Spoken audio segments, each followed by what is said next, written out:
Hi, today I wanted to talk to you about monitoring.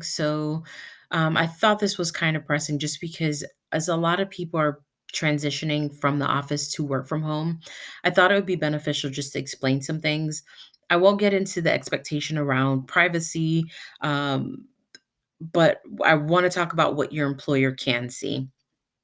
So there's some people who believe that they can log in, they can walk away from their computer, and then throughout the day, they'll come back and just jiggle their mouse, and they think that nobody knows. I have to tell you, please do not do this. Your employer can literally monitor virtually everything that you do. They can employ the use of webcams, reading emails, computer usage, GPS tracking, the works. So there's zero expectations of privacy, and I cannot stress this enough. They can monitor what's on your computer screen. So, for example, and this is years ago, I had employees that reported to me. I don't know if the software is still around, but it was called Witness. So I could literally remote into their system and watch what they were doing real time without their knowledge. So I could see what they were actively working on and what they were not working on. A lot of times what I would see is employees surfing the internet. They would shop and do all kind of things, and then they would try to clear their cache afterwards. So the one thing around internet activity, and I'll be completely honest, in the last decade, I never accessed internet at work for personal reasons. And when I say I do not, I absolutely do not for anything personal. Um, Regardless if you clear your cache, they can still see it. They can tell how long your computer's been idle. So again, the folks that wiggle the mouse and walk away. If I'm remote into your system and I'm watching you, I can see that you are not doing anything. I can see that you pop back up after an hour and wiggle your mouse. So I know that you are not actively working. There's keystroke monitoring, so they can tell how many keystrokes per hour an employee is performing. There's software so they can see how long you spend writing an email, how long you access, let's say, an Excel spreadsheet. If you're creating a PowerPoint, they can see how long it's taking you to use that. They can see which tools you're using and which tools you don't use. So in this case, I think I'll give employers the benefit of the doubt because they use this for a valid reason. So a lot of times, some of the software that we have, it is license based. So an employer might have to buy 1,000 licenses for something. So through monitoring, they can find out that I have 1,000 licenses for this particular software, and only 5 of my employees are using it. So they can make the determination, well, if no one's using it, I'm just going to go ahead and retire that software. So in that case, there's nothing really sinister about it. It's just business, and it does make sense from a financial perspective to only pay for what you would be using. So most companies, the computer monitoring equipment allows them to monitor again without your knowledge. So emails and IMs is a big thing. A lot of times people mix their personal emails with their work emails. You definitely need to have a clear separation there. Um, when we think about emails and IMs, and there's some IMs where it deletes immediately, and there's some where it stores it over time. Either way, when we think about email and IMs, your employer owns it. They're allowed to review the contents of it. It's stored, they back it up, and even the deleted communications, they can still retrieve it. So I've had colleagues, if they're upset about something, they'll IM me. And if they're emotional, I'll tell them, like, hey, we'll take this offline because I understand that not only could someone be watching me live, um, it could also be accessed at a later date. And I don't want anything that's going to adversely impact me. Telephones, this is really dicey because in most cases, they can listen to your calls at work. And now that people are remote, to be candid, I don't know what the expectations are here. Under federal case law, when an employer realizes a call is personal, he or she must immediately stop monitoring the call. And of course, we know that different states do different things.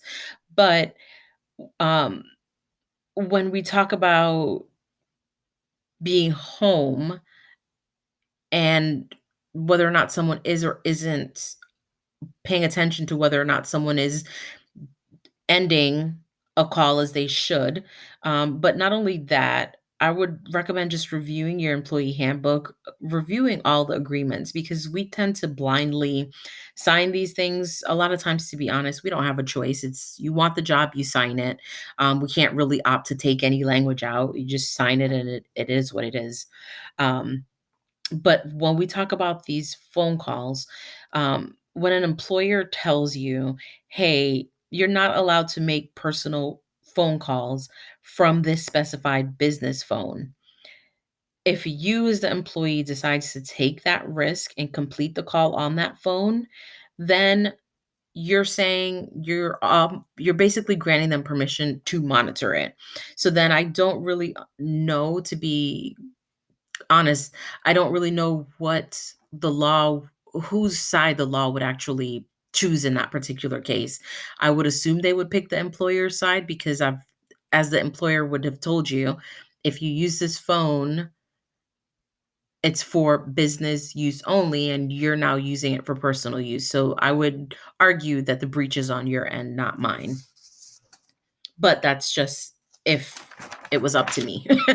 The other thing is really just around mobile devices. So your employer might monitor use of any employer provided mobile phones or devices. So it's inclusive of your laptop, right? So they have monitoring apps that are employed. It can record text messages, emails, internet usage, location, contacts, photos, videos, call logs, and I can go on and on and on. So my employer offers bring your own device, which I do not use. And the reason I don't is because I would be required to install my employer's mobile device management software on my personal phone. So after reading the policy, I opted not to because I'm one of those folks that has like 1,000 pictures on their phone. And one of the things that I read is if there was a breach, they could potentially wipe my phone clean. Right. Same thing with their laptop. If I were to lose their laptop at the airport and there's proprietary information, someone from IT is going to log in and wipe that laptop clean so that there is nothing that puts the company at risk. So same thing. So just make sure you're reading through that policy. Laws around employees' rights when they use your own device, like that's in flux. I don't know that anyone has clear direction on what you should or shouldn't do. Audio and video recording. So there's no federal law that would prevent video or audio monitoring. So even if the employee doesn't know or consent to being monitored, they're being monitored, which is really scary if you think about it. So for me, I think just remember there's no privacy, right? So your emails are not private. Your internet history is not private, so there's no use in clearing your browser after you do something. Your location is visible. Location's a big one just because I've worked remote for several years now, and I have colleagues that throughout the day they'll go different places. They'll go to the mall. Their child might have an event, so they'll go to that. The employer might be tracking your location, so they know whether or not you're at home in your office as you should be, or if you're out and about. There's some that track every word that you type. So instant messaging, again, just be careful what you say. It's theirs. Productivity is monitored. So again, if you're idle for 7 hours and then you're productive for 1 hour, please beware because that's 7 hours of idle time. It is definitely captured. Every file you access, it is captured. So, one of the things that my employer does is they provide weekly dashboard reports to people managers so they can keep a pulse on what employees are doing and what we're not doing. So, I do not want to list any particular softwares that I know is used just because I don't want to create any issues or have anyone get weird if they notice something on their PC.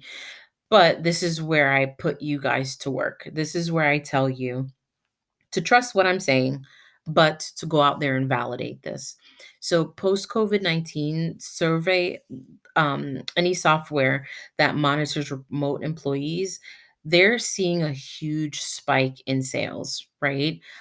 Because there's a lot of employers that were not remote before that are now shifting to remote, and they still want to be able to watch you. They still want to know that if I'm letting you work from home, that you're truly working, that I'm not paying you to work full time for you to goof off half the day.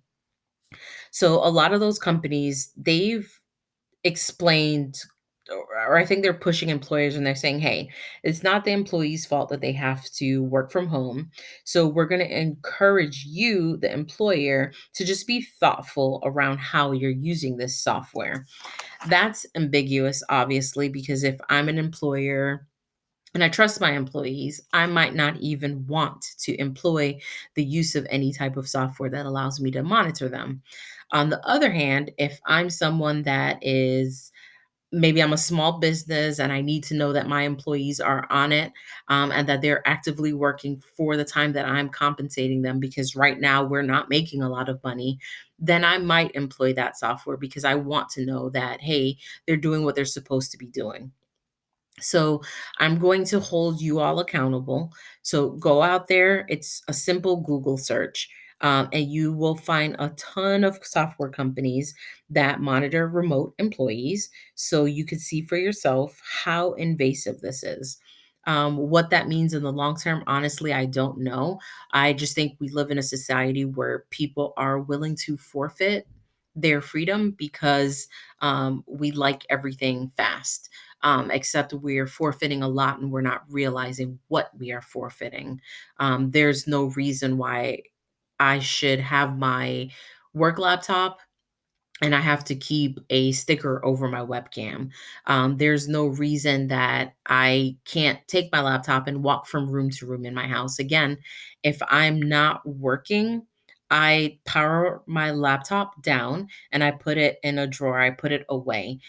Throughout the day, if I do need to step away, I never bring my laptop into any common areas in my home just because I understand that someone could be listening or trying to watch despite the fact that I have the tape over my camera.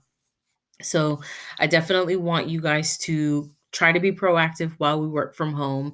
There's different tricks and tips that you can Google and just figure out what's the best way to be effective. But please don't disappear for hours and think that no one's going to notice. Don't do the jiggle your mouse trick. It's silly, especially again if they're watching you. So I wish you all the best. Everyone, please be safe and stay tuned for my next video. That one should have been reversed, but we're going to hit the EEOC next and why the EEOC is for employers and not for employees. Thank you for your time.